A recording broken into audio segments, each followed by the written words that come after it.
Bab 9. Kelahiran kembali. Menurut sejarawan dan filsuf abad ke-14 Ibnu Khaldun, setiap dinasti memiliki jangka waktu hidup alami. Tahun-tahun pertama dinasti akan diwarnai pertumbuhan yang ekspansif, keteguhan gurun, etos kerja keras, dan rendahnya hasrat akan kemewahan duniawi. Generasi kedua meneruskan warisan generasi pertama, tetapi pertumbuhannya melambat saat para pemimpinnya mulai lebih menekankan kemewahan kehidupan istana daripada administrasi dan kepemimpinan. Menjelang generasi ketiga, kehancuran dinasti pun lengkap saat pemimpin dan wazir tenggelam dalam kemewahan dan kenyamanan sehingga negara tak mampu melindungi diri dari ancaman internal dan eksternal. Di titik tersebut, siklus mulai berulang lagi saat muncul dinasti baru untuk menggantikan yang lama. Dalam kerangka pandang ini, dunia Islam pada pertengahan dan akhir abad ke-13 jelas berada pada fase ketiga dalam teori dinasti Ibnu Khaldun.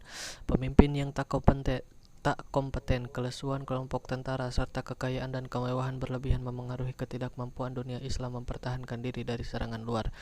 Sesuai filsafat Ibnu Khaldun, dinasti baru akan bangkit menggantikan yang lama. Keturunan Osman, pejuang Turki di Anatolia Barat, akan bangkit pada abad ke-14 dan ke-15 sebagai kekuatan Islam utama dan memandu era baru kestabilan, pertumbuhan, dan keajaiban budaya. Tetapi berlawanan dengan teori Khaldun, kerajaan baru ini akan bertahan jauh lebih lama daripada 3 generasi. Dinasti ini akan berlanjut menjadi kekuatan dunia sampai kejatuhannya pada Perang Dunia I awal 1900-an. Asal mula Ottoman. Akibat serangan gencar Mongol, banyak keluarga Turki melarikan diri ke Asia Tengah untuk mengungsi ke daerah perbatasan dunia Islam. Karena terbiasa hidup nomaden secara tradisional, mereka mampu beradaptasi dengan cepat dan mudah di mana saja, termasuk di bekas wilayah kekuasaan Bizantium. Sejak Seljuk mengalahkan Bizantium di Perang Manzikert pada 1071, Anatolia terbuka bagi penaklukan dan pemukiman bangsa Turki. Saat Mongol masuk ke wilayah tersebut pada abad ke-13, sisa-sisa daerah kekuasaan Seljuk hancur selamanya dan Anatolia dikuasai oleh banyak dinasti Turki yang tersebar di seluruh semenanjung. Negara-negara kecil yang disebut beylik ini biasanya didirikan oleh pemimpin militer karismatik yang disebut bey. Seorang bey bernama Osman mengatur negara tentara kecil di pinggiran kekaisaran Bizantium. Dari sekian banyaknya beylik di Anatolia, beylik Osman akan bangkit menjadi salah satu kekuatan dunia. Penyebabnya sulit dipastikan, tetapi fakta pentingnya beyliknya berbatasan dengan negara Bizantium yang sedang runtuh. Bizantium menjadi bayangan dari bekas dirinya sendiri. Kekaisaran yang pernah menjadi raksasa ini hanya mengendalikan Konstantinopel, Yunani, dan sebagian Balkan. Menjelang awal 1300-an, daerah-daerah itu masih memulihkan diri dari penguasa Latin pembawa bencana di Konstantinopel. Sejak 1204 sampai 1261 yang secara efektif mengakhiri kekuasaan Konstantinopel sebagai kota terbesar dan terhebat di dunia. Osman mampu mengambil keuntungan dari kelemahan Bizantium ini dan membidik perluasan daerah kekuasaan terus ke wilayah Bizantium. Lebih jauh, ia dibantu kenyataan bahwa para pengungsi dari dunia Islam sedang melarikan diri dari serangan Mongol. Ini memberikan sumber daya manusia berharga bagi beylik kecil tersebut. Dalam konteks ini, gagasan tentang jihad keluar melawan pihak yang dianggap musuh Islam bangkit kembali, terutama saat Osman memimpin tentaranya menyerang musuh yang sama yang telah diperangi Rasidun, Umayyah, dan Abbasiyah berabad lalu. Pendirian tradisional negara Ottoman. Ottoman adalah perubahan bahasa dari Osmanli, nama Turki untuk kerajaan Osman. Dianggap terjadi pada 1299, walaupun penetapan tahun ini mungkin tanpa dasar. Saat gerombolan tentara di bawah pimpinan Osman dan anaknya Orhan menguasai lebih banyak kota-kota Bizantium, beylik Ottoman mulai lebih tampak sebagai negara stabil daripada sekadar wilayah yang dikuasai gerombolan Turki nomaden. Orhan meneruskan tradisi Ghazi ayahnya dengan memimpin tentara Bizantium di sepanjang pantai Laut Marmara yang berjarak tak sampai 100 km dari Konstantinopel. Dia juga mulai menyesuaikan Turki dengan gaya hidup yang lebih menetap. Kota-kota Bizantium di Anatolia adalah pusat perkotaan mapan dengan benteng pertahanan yang kuat. Ottoman tak bisa lagi mengandalkan taktik penyerangan tradisional yang telah menguntungkan Turki selama ratusan tahun. Malahan mereka mulai mengepung kota, mengelilinginya, dan berusaha menekan lawan sampai menyerah. Orang-orang Bizantium yang telah disibukkan dengan kekacauan sipil di Balkan pada awal 1300-an tak mampu mempertahankan titik-titik terluar mereka di Asia. Ottoman pun dengan cepat meluaskan daerah kekuasaannya. Saat Bizantium melemah, Ottoman menguat. Dalam beberapa dekade pertama pada 1300-an, mereka berubah dari segerombolan tentara suku kecil menjadi beylik terkuat di Anatolia dan menjelma ancaman serius bagi keberlanjutan kekaisaran Bizantium. Ancamannya begitu kuat sehingga Kaisar Andronicus dari Bizantium terpaksa bertemu dengan Orhan untuk membahas pembayaran upeti kepada Ottoman sebagai balasan atas keselamatan beberapa benteng Bizantium yang masih tersisa. Memasuki akhir abad ke-14, Ottoman terus meluaskan pengaruh ke wilayah yang selama ini belum pernah dilihat pasukan Islam sejak serangan Umayyah ke Konstantinopel 700 tahun sebelumnya. Pada 1350-an, Ottoman menyeberangi Selat Dardanella dan masuk ke Eropa untuk kali pertama.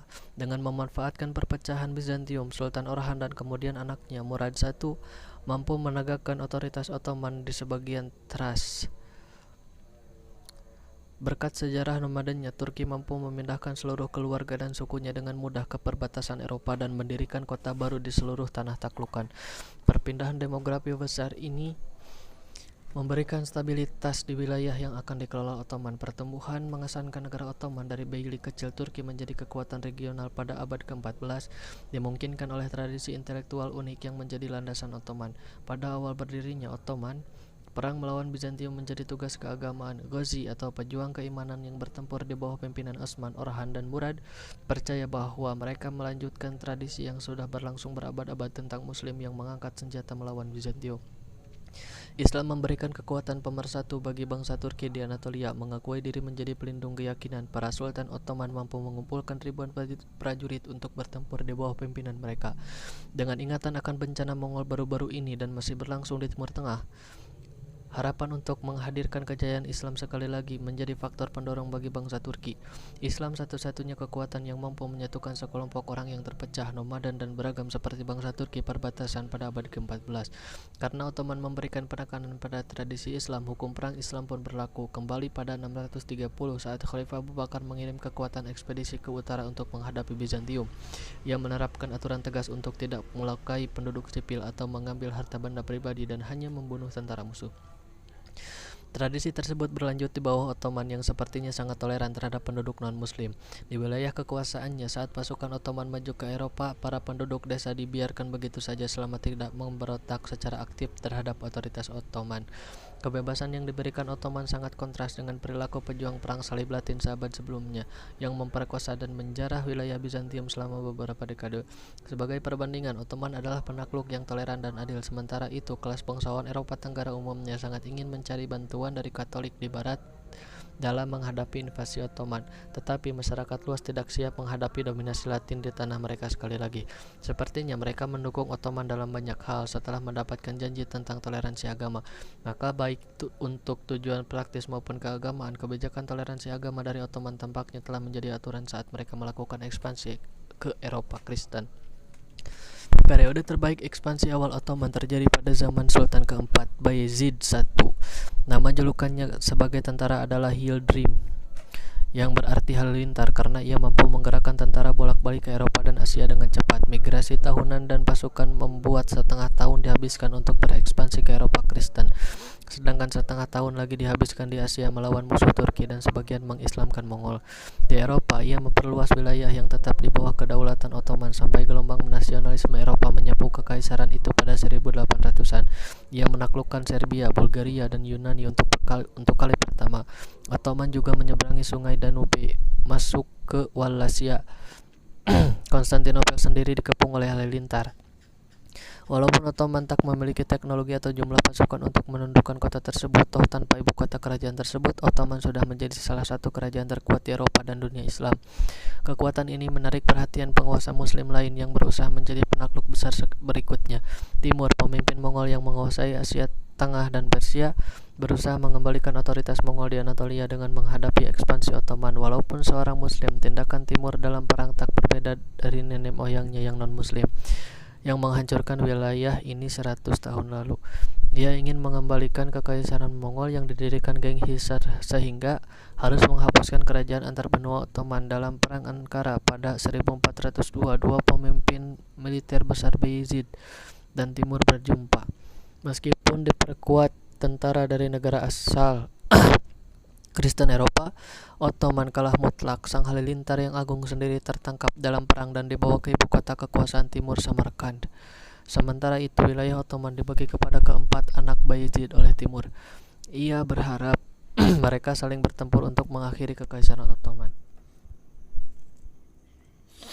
Selama 11 tahun kemudian, Kekaisaran Ottoman mengalami perang saudara. Anak Bayezid yang bernama Isa, Musa, Sulaiman, dan Mehmed membangun pasukan dan sering bentrok di Eropa serta Asia. Masing-masing berusaha menjadi pewaris tunggal kerajaan ayahnya, Ottoman Interregnum.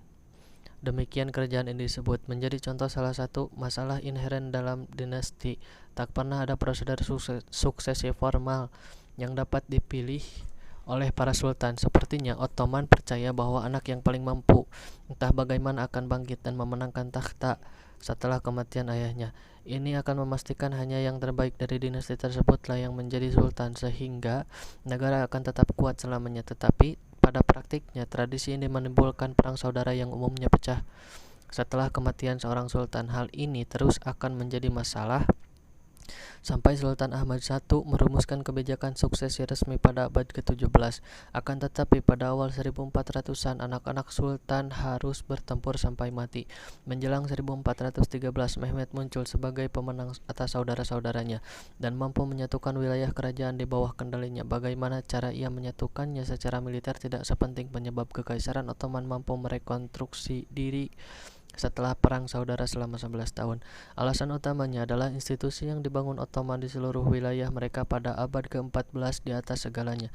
Ottoman menekankan Islam sebagai faktor pemersatu untuk membantu mengembalikan para pemimpin Turki di bawah kendali Ottoman saat Mehmed memenangi perang saudara.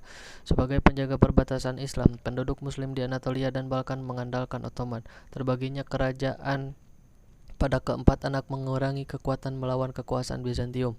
Saat Mehmed muncul sebagai pemenang, Muslim di wilayah tersebut sekali lagi bersatu seperti sebelumnya, di bawah negara Islam yang melawan Bizantium dan negara Kristen lainnya. Selanjutnya, Ottoman menetapkan sistem gilda yang juga memanfaatkan identitas Islam Turki. Di seluruh wilayah Ottoman, sistem gilda bebas disebut akhis. Sistem ini semacam perserikatan yang mengatur praktik manufaktur dan urusan bisnis lainnya. Akhis biasanya berkaitan dengan kelompok sufi dan memberikan penekanan khusus pada kemajuan spiritual anggotanya. Sejalan dengan yang mereka lakukan dalam bisnis dan perdagangan, cara ini memberikan basis perekonomian yang membuat Kekaisaran Ottoman dapat menyusun kembali dirinya setelah interregnum. Tradisi militer juga berperan penting dalam upaya penyatuan kembali. Selama kekuasaan Orhan, korps prajurit elit direkrut untuk mengabdi langsung kepada Sultan Ottoman. Pasukan ini dikenal sebagai Janissaries, dari kata Turki Yenişehir yang berarti pasukan baru. Pada masa Sultan Bayezid, korps Janissaries berjumlah ribuan orang yang direkrut sebagian besar dari penduduk Kristen di Balkan. Karena berasal dari beragam etnis, tetapi disatukan dalam korps yang setia pada negara Ottoman, mereka berfungsi menyatukan berbagai budaya dan latar belakang yang hidup di bawah kedaulatan Ottoman.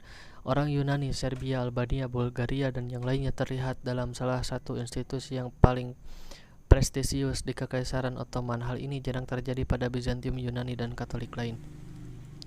Begitu Mehmed menyatukan seluruh kekaisaran pada 1410-an, periode itu dilanjutkan dengan sedikit rasa sakit akibat interregnum. Di bawah Sultan Murad II, Ottoman terus mencaplok wilayah Bizantium hingga hanya tersisa Konstantinopel dan sekitarnya. Murad mencoba merebut Konstantinopel dan menghapus sisa-sisa kekaisaran Bizantium itu, tetapi pengapungannya gagal mengalahkan benteng kota yang kuat. Tantangan untuk menjinakkan kota yang sepertinya tak tertaklukkan itu diterima anaknya Mehmed II, yang akan tercatat dalam sejarah sebagai salah satu pemimpin militer Islam terbesar. Kemenangan Kekaisaran Ottoman. Mehmed II naik takhta pada 1451 saat berusia 19 tahun. Kerajaan Ottoman sejauh ini menjadi kekuatan utama di Eropa Tenggara dan Anatolia. Kerajaan ini multi-etnis, fleksibel, dan kuat. Mungkin tak ada yang bisa merepresentasikan kerajaan ini selain Mehmed. Ia lancar berbicara paling tidak 6 bahasa yang digunakan di wilayah kekuasaannya. Islam mendapat penekanan khusus dan para ulama sangat dihargai pada zamannya. Kekaisaran ini secara harfiah dan kiasan menjadi jembatan antara Eropa dan Asia. Mehmed sangat menekankan arti penting upaya menyatukan warisan keduanya. Selama masa kekuasaannya, cendekiawan pengetahuan Islam tradisional didukung untuk berkembang bersama seniman Kristen Eropa.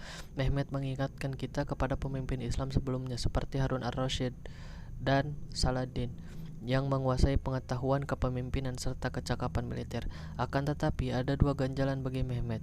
Yang pertama, ia belum berpengalaman. Ia masih muda dan saat naik takhta dan tentu saja tidak dipercaya oleh negarawan yang lebih tua yang pernah mengabdi kepada ayahnya. Sesungguhnya Mehmet pernah memegang takhta sebentar sebelumnya, saat berumur 12 tahun ketika ayahnya pensiun. Akan tetapi kekuasaan pertama ini berakhir saat wazir agungnya sendiri yang membawa kembali ayahnya, menurunkan Mehmet. Sewaktu ia naik takhta untuk kali kedua setelah sang ayah meninggal, keraguan memenuhi pemerintahan dan masyarakat. Untuk membuktikan bahwa ia layak naik takhta, Mehmet sadar harus menyingkirkan ganjalan kedua, Konstantinopel. Kota ini terletak hampir tepat di tengah-tengah kerajaannya. Walaupun hampir tak lagi sekuat sebelumnya, kota ini masih mampu mengganggu perdagangan dan gerakan militer Ottoman. Dari sudut pandang praktis, kota ini harus ditaklukkan, tetapi ada elemen religius dalam kota ini. Nabi Muhammad telah meramalkan 800 tahun lalu, suatu saat Islam akan menaklukkan kota ini dan memimpin serta pasukan yang melakukannya terdiri atas orang-orang yang sungguh hebat. Tak lama setelah berkuasa, Mehmet mulai mempersiapkan diri untuk memenuhi ramalan tersebut. Tindakan ini akan memperkuat kekaisaran Ottoman dan posisinya sendiri sebagai sultan. Meskipun relatif lemah, Konstantinopel masih menjadi benteng yang belum pernah ditembus. Pertahanannya hampir tak bisa dimasuki. Kota ini dikelilingi air di ketiga sisinya, sedangkan sisi daratannya dibentengi dinding Theodosian yang besar, dibangun pada 400-an, berupa dua baris dinding setinggi 12 meter dan setebal 6 meter. Selama ribuan tahun, dinding Konstantinopel menjadi saksi banyaknya pasukan yang hancur di bawahnya, termasuk pengepungan Umayyah pada akhir abad ke-7. Usaha lainnya yang dilakukan Bayezid I dan Murad II juga menemui kegagalan. Jika ingin menjadi pemimpin seperti yang disabdakan Nabi Muhammad, Mehmet perlu teknik dan pasukan baru agar berhasil. Beberapa kilometer di utara kota, ia membangun benteng di pinggiran Selat Bosporus, di seberang benteng yang telah dibangun oleh kakek buyutnya Bayezid I. Benteng ganda akan menjadi penyumbat jalur air dan mencegah Bizantium mencari bantuan dari wilayah Laut Hitam. Untuk mengatasi dinding kota yang tebal, Mehmet menugaskan seorang insinyur Hungaria membuat senjata kanon terbesar di dunia saat itu. Ottoman sudah mengenal mesiu yang dibawa Tiongkok ke dunia Islam pada abad sebelumnya, tetapi benda itu tak pernah menjadi bagian penentu dalam penaklukan. Panjang meriam Mehmet dari 8 meter dan dapat menembakkan bola peluru seberat 250 kg hingga sejauh 1,5 km. Dibutuhkan kanon terkuat di dunia untuk meruntuhkan dinding terkuat di dunia. Yang paling utama, Mehmet merekrut 100.000 tentara, termasuk orang-orang Kristen dari negara vasal di Balkan. Mehmet mengarahkan semuanya dalam pertempuran ini. Dengan persiapan tersebut, kegagalan merebut kota itu bisa menimbulkan perpecahan dalam kekaisaran Ottoman sendiri. Di dalam Konstantinopel terjadi perpecahan yang akan menguntungkan sang sultan muda. Kaisar Konstantin XI yakin mereka hanya dapat bertahan dari pengepungan dengan meminta bantuan gereja Katolik.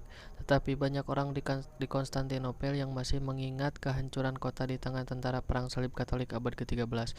Sebuah faksi Kristen Ortodoks juga bangkit dan menentang secara terbuka tawaran kerjasama apapun dengan Barat. Meskipun banyak terowongan tentara Italia telah menuju Konstantinopel untuk membantu pertahanan, perpecahan internal terbukti menjadi salah satu alasan kejatuhan kota itu. April 1453, pasukan Mehmet tiba di benteng kota legendaris tersebut. Beberapa ribu pasukan mampu mempertahankan kota dengan gagah berani di balik benteng masif tersebut.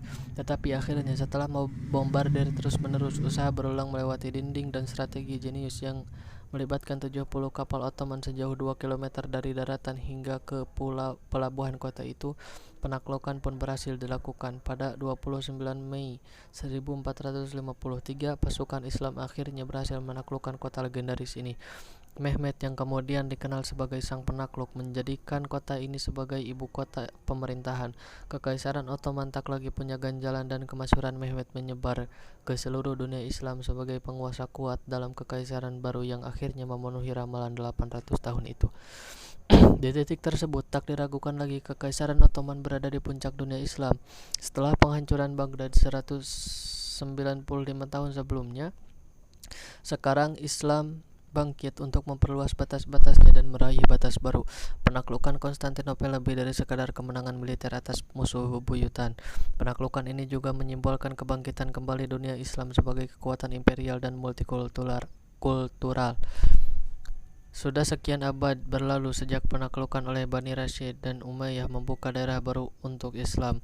Dalam masa-masa awal saat Islam menaklukkan kota kuno seperti Damaskus, Ctesiphon, dan Toledo, mereka menciptakan budaya campuran yang menggabungkan budaya lokal dan Islam. Ottoman mengembalikan praktik tersebut di Konstantinopel yang kemudian dikenal sebagai Istanbul. Di ibu kota Ottoman baru, tradisi budaya Bizantium, Romawi, dan Yunani menemukan nafas segar dalam konteks Islam. Contoh utama percampuran budaya ini masih terlihat hingga sekarang di kaki langit Istanbul. Gereja Hagia Sophia kuno yang dibangun pada 500-an oleh Kaisar Justinian dari Bizantium selama berabad-abad menjadi simbol kekuatan Kristen Bizantium. Setelah penaklukan Ottoman, gedung ini diubah menjadi masjid, tetapi tetap menjadi pusat kota. Kubah raksasanya menjadi inspirasi dan model bagi arsitektur Ottoman. Masjid-masjid kerajaan yang dibangun Mehmed II, Sulaiman, dan Ahmad I meminjam motif kubah raksasa. Walaupun diadaptasi sesuai penggunaan Islam dengan menara yang tinggi dan langsing, serta kaligrafi Arab di dalamnya seperti dalam sejarah Islam sebelumnya, penaklukan tak menyebabkan penggantian satu peradaban dengan peradaban lain, tetapi penciptaan peradaban baru berdasarkan budaya keduanya. Masa keemasan Ottoman. Sang penakluk terus memperluas wilayah Ottoman secara militer. Tak lama kemudian bendera Ottoman berkibar di wilayah yang lebih banyak di Serbia, Bosnia, Moldova, dan Albania. Pada tahun-tahun terakhir, sekelompok tim ekspedisi dikirim ke Italia dengan bertujuan merebut Roma. Walaupun rencana ini dibatalkan setelah ia meninggal pada 1481, ekspansi militer dan ekonomi dilanjutkan penerusnya, Sultan Bayezid II dan Salim I. Dalam 8 tahun masa pemerintahan Salim, dari 1512 sampai 1520, Ottoman mengalahkan dinasti Safavid di Persia dan mencaplok seluruh kesultanan Mamluk di Mesir. Jantung tradisional dunia Islam termasuk Suriah, Mesir, dan kota suci berada di bawah kendali Ottoman. Dinasti ini pun semakin mengambil peran religius. Perlindungan terhadap Mekah, Madinah, dan Yerusalem menjadi tanggung jawab Sultan Ottoman. Selain itu, kekhalifahan Abbasiyah yang tinggal nama saja di bawah perlindungan Mamluk di Kairo secara resmi berakhir saat Sultan Salim I mewarisi gelar sebagai Khalifah Ottoman pertama. Walaupun tak menggunakan gelar secara berlebihan, implikasi sebagai negara terkuat serta kedudukan sebagai khalifah membuat Ottoman diharapkan menjadi penjaga Islam. Oleh karena itu, Ottoman membantu kaum muslim melawan kekuatan Eropa yang tumbuh hingga ke Afrika Utara dan Indonesia sepanjang abad ke-16 dan ke-17. Kekaisaran Ottoman sebagai negara Islam tak menindas dan menaklukkan penduduk non-muslim. Sesuai hukum Islam, non-muslim diperbolehkan melakukan ibadah berdasarkan agamanya.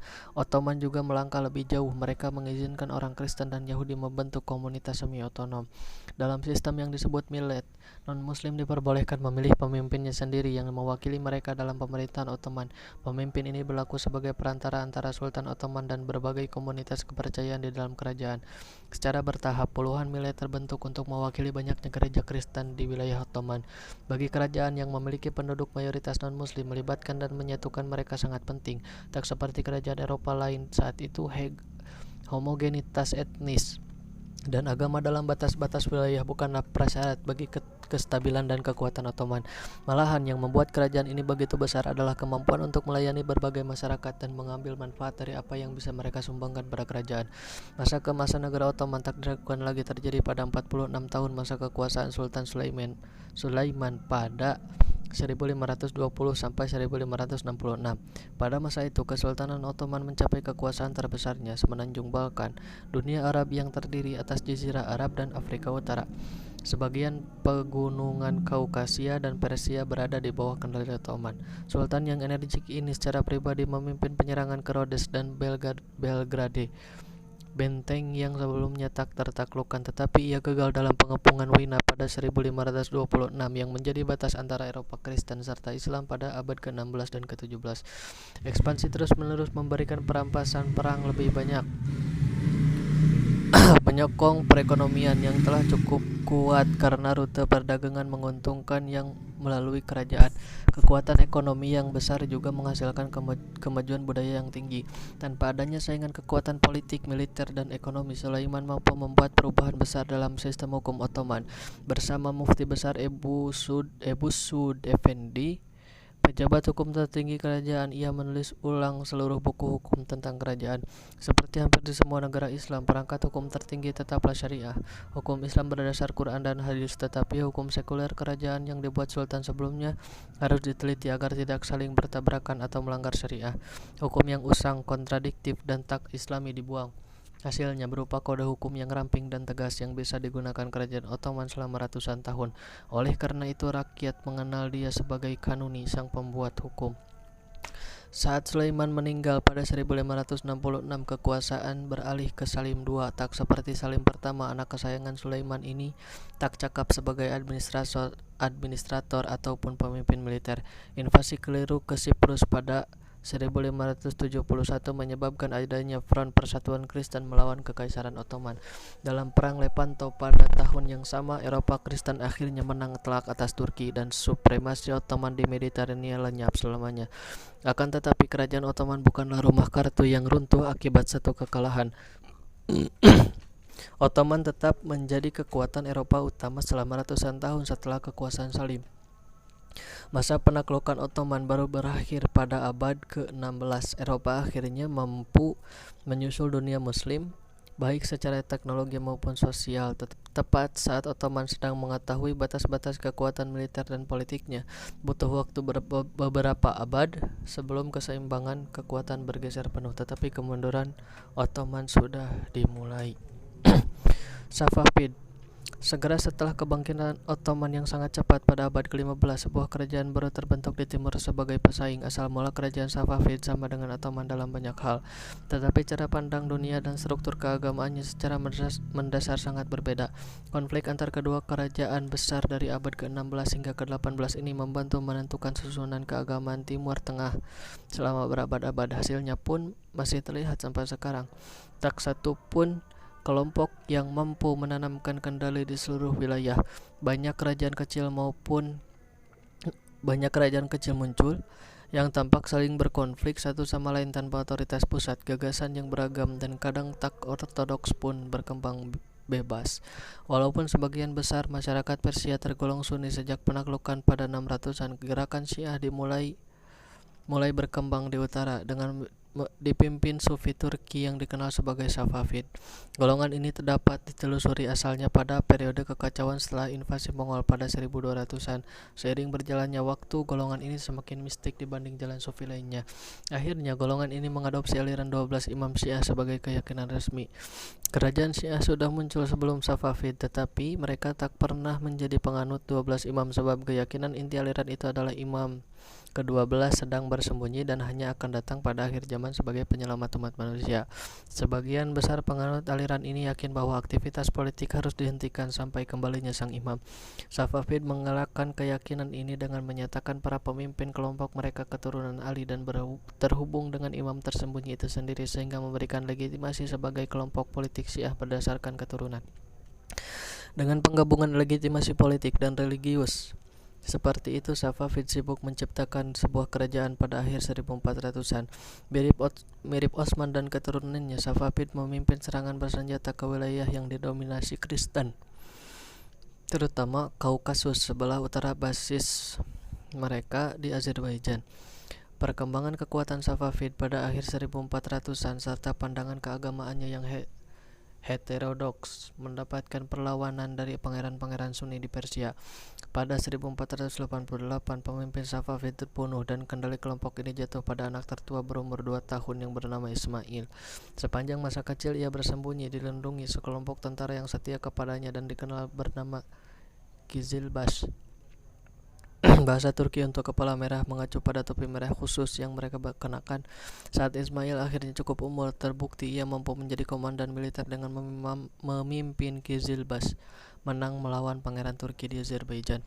Pada 1501 akhirnya ia mampu merebut kota Tabriz yang akan menjadi ibu kota pemerintahannya. Tahun-tahun berikutnya diwarnai kemenangan dan menjelang 1510 sebagian besar Persia berada di bawah kekuasaannya. Ekspansi Ismail dari daerah asal Safavid bukan sekadar hasil kemampuan militer dan akibat perpecahan Persia.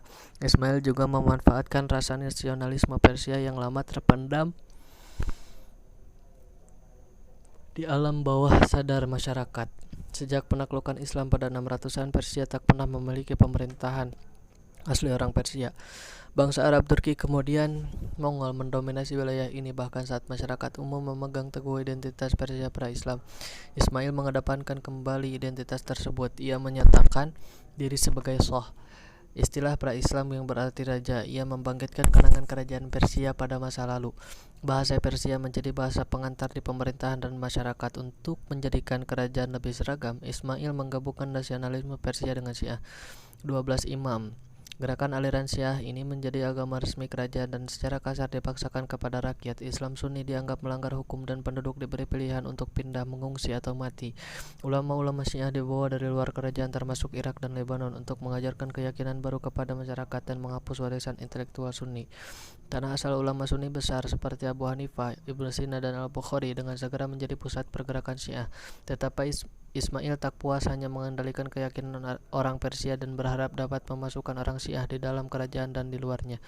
Para pendakwah dikirim ke Anatolia untuk mendorong orang menerima Syiah dan bangkit melawan Sunni Ottoman.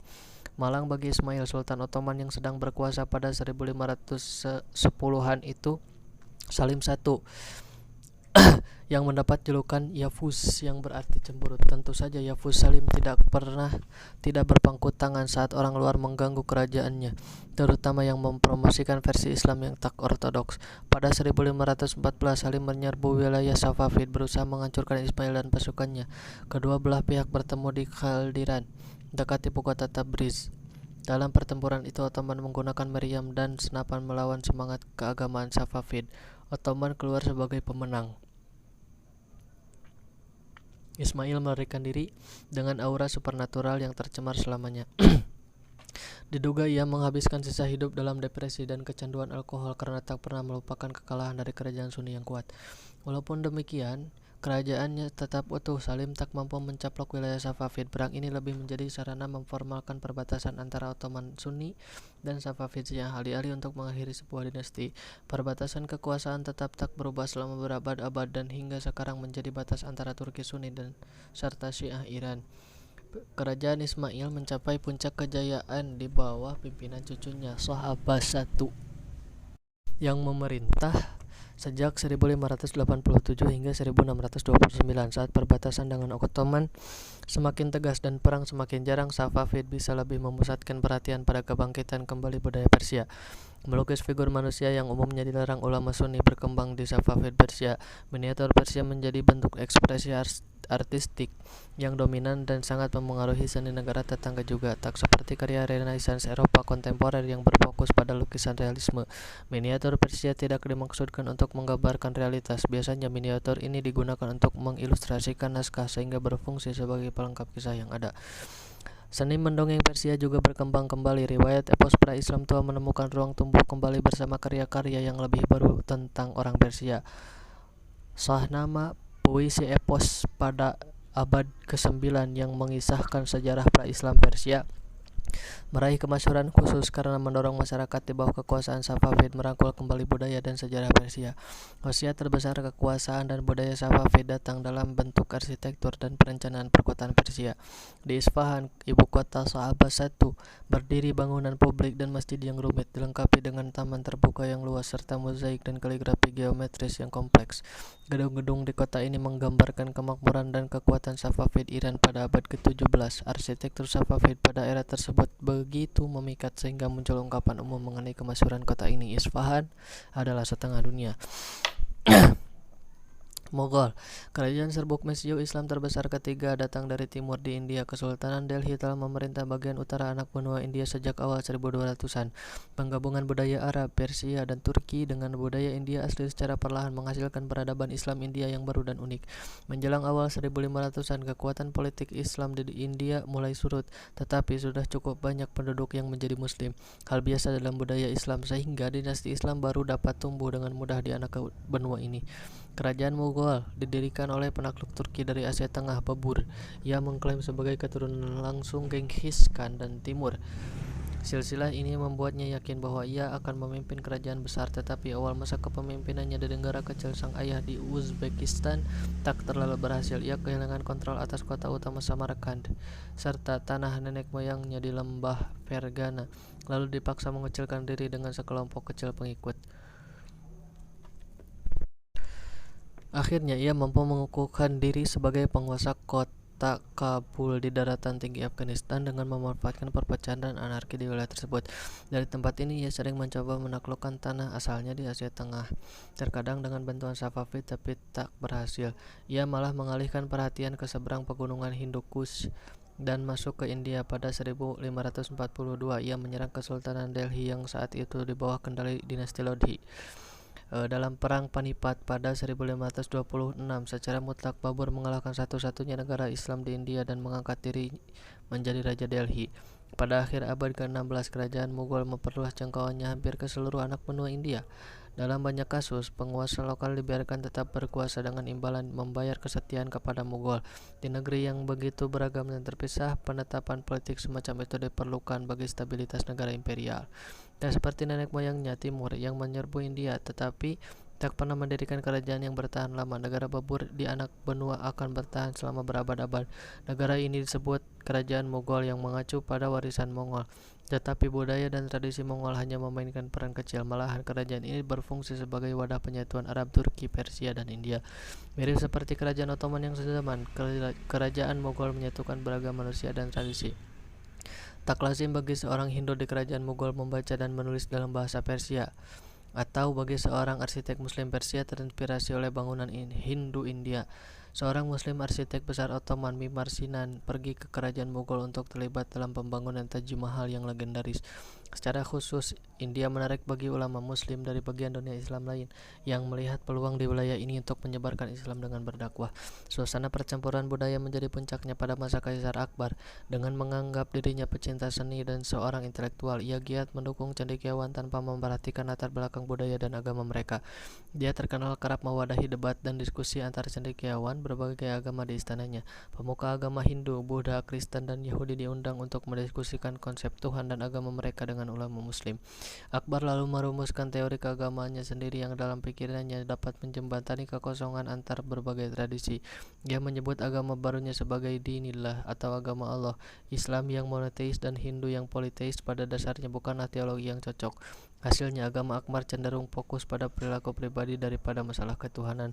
Ulama tradisional Islam dengan merasa tersinggung dengan tindakan Akbar serta menyatakannya sebagai hujatan dan keluar dari batas-batas Islam. Pada akhirnya, Dinullah tak pernah populer. Para pengikut agama ini tampaknya hanya ingin mendapatkan keuntungan dari sang raja. Agama baru ini tak bertahan setelah Akbar selesai berkuasa, atau eksistensinya yang singkat membuktikan adanya percampuran budaya sosial bahkan keagamaan tingkat tinggi dalam keragaman Mughal India.